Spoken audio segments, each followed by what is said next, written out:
Pocos nombres en la historia han generado tanto impacto, debate y transformación cultural como el de Jesús de Nazaret. Para miles de millones es una figura de fe. Para otros, un referente moral. Y para la historia, un personaje que plantea una pregunta incómoda. ¿Podemos demostrar con evidencia histórica que realmente existió? En este video no hablaremos de milagros ni de doctrinas. Nos centraremos únicamente en lo que puede analizarse, documentos antiguos, hallazgos arqueológicos y estudios académicos. Bienvenido y comencemos.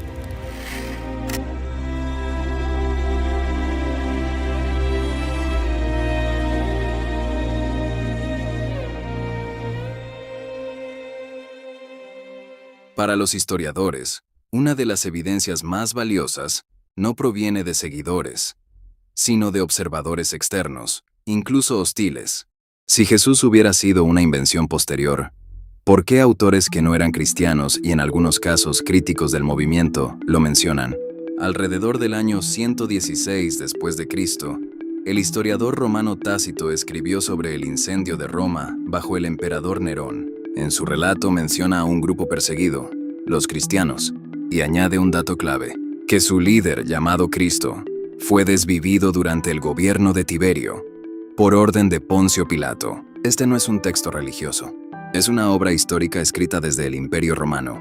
No intenta defender a Jesús, simplemente lo menciona como parte de un hecho mayor. Otro testimonio relevante proviene de Flavio Josefo, quien escribió hacia el año 93 después de Cristo. En su obra, describe la desvivisión de Santiago, a quien identifica como hermano de Jesús, llamado el Cristo. Este tipo de referencia es importante en historia.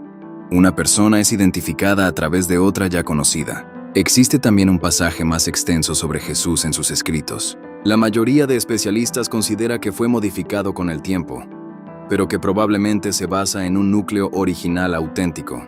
A esto se suman otras voces. Plinio el Joven, quien describe a los cristianos cantando a Cristo como a un Dios, y Luciano de Samosata, quien se burla de ellos, pero confirma que seguían a un hombre desvivido. En conjunto, estas fuentes no prueban aspectos sobrenaturales, pero sí apuntan a algo más básico, que existió un individuo real, desvivido, cuyo movimiento creció rápidamente. Durante siglos, muchos de los personajes relacionados con Jesús solo aparecían en textos. Hoy, varios de ellos tienen respaldo arqueológico. En 1961, en Cesarea Marítima, se descubrió una inscripción con el nombre de Poncio Pilato, confirmando su existencia histórica y su cargo. Décadas después, se halló un osario con la inscripción. José, hijo de Caifás, asociado con Caifás. Aunque no hay certeza absoluta en cada detalle, estos hallazgos coinciden con el contexto descrito en las fuentes antiguas. Otro descubrimiento relevante ocurrió en 1968. Los restos de un hombre con un clavo incrustado en el talón, una evidencia directa de que la desviación romana descrita en los textos era una práctica real. Incluso objetos cotidianos, como una barca del siglo I hallada en el mar de Galilea, ayudan a reconstruir el entorno en el que estos relatos se sitúan. No prueban directamente a Jesús, pero sí muestran que el mundo descrito existió. Durante siglos, el arte ha definido la imagen de Jesús, pero la antropología forense propone otra perspectiva. En 2001, el investigador Richard Neve reconstruyó el rostro promedio de un hombre judío del siglo I usando restos óseos de la región. El resultado fue muy distinto al imaginario popular. Piel oscura, rasgos semíticos, cabello corto y rizado. No es un retrato exacto, pero sí una aproximación basada en evidencia biológica. Faltaría analizar qué tanto de su antepasado David tenía Jesús biológicamente. Es como los mexicanos, que en su mayoría somos una mezcla mestiza.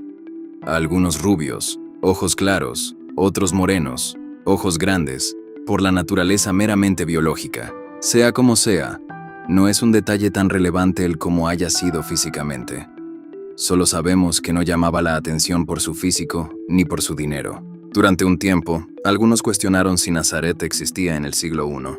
Hoy, excavaciones han confirmado asentamientos modestos en la zona. Una pequeña aldea, probablemente de unos cientos de habitantes. Esto coincide con la imagen de un entorno rural y sencillo. Además, el término griego, tecton, usado para describir el oficio de Jesús, sugiere más bien un artesano o constructor, no necesariamente un carpintero en el sentido moderno, por lo cual es más fácil imaginar a un hombre dedicado al trabajo duro en aquella época.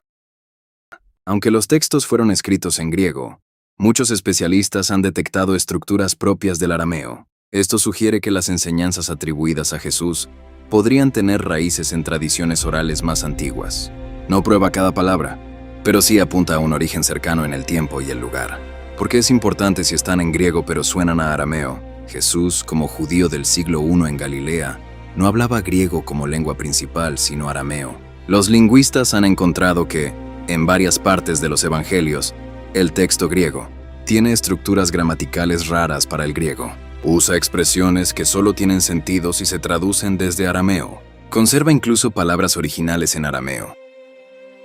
El descubrimiento de los rollos del Mar Muerto, en 1947, permitió entender mejor el ambiente intelectual de la época. Estos textos muestran que ideas como el mesianismo, el conflicto entre el bien y el mal, y la esperanza de un cambio radical, ya circulaban en el judaísmo del siglo I. Jesús, en este sentido, no surge en el vacío, forma parte de un contexto real y complejo. ¿Y la estrella? Algunos investigadores han propuesto explicaciones astronómicas para el relato de una estrella en el nacimiento de Jesús. Una de ellas es la triple conjunción de Júpiter y Saturno en el año 7 a.C. Este fenómeno sí ocurrió. Sin embargo, su relación con el relato sigue siendo una hipótesis, no un consenso. En historia, existe un principio conocido como el criterio de dificultad. Sugiere que es poco probable que un grupo invente detalles que resultan incómodos o desfavorables. En el contexto del siglo I, la desvivisión de un líder por parte del Imperio Romano era vista como un fracaso total. Y sin embargo, ese es el núcleo del relato. Esto no prueba que todo lo demás sea cierto, pero sí plantea una pregunta interesante.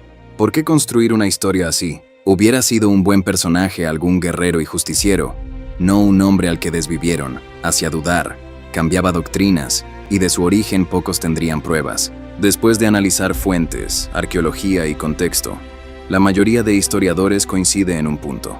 Jesús de Nazaret probablemente fue una figura histórica real, que vivió en el siglo I y fue desvivido bajo autoridad romana. Más allá de eso, entramos en el terreno de la interpretación. La historia puede acercarse a los hechos, pero no puede decidir qué significan. La evidencia está sobre la mesa. Ahora la conclusión es tuya. Si te interesan este tipo de investigaciones basadas en historia y evidencia, suscríbete, porque en el próximo video, quizá cuestionemos otra historia que siempre diste por cierta.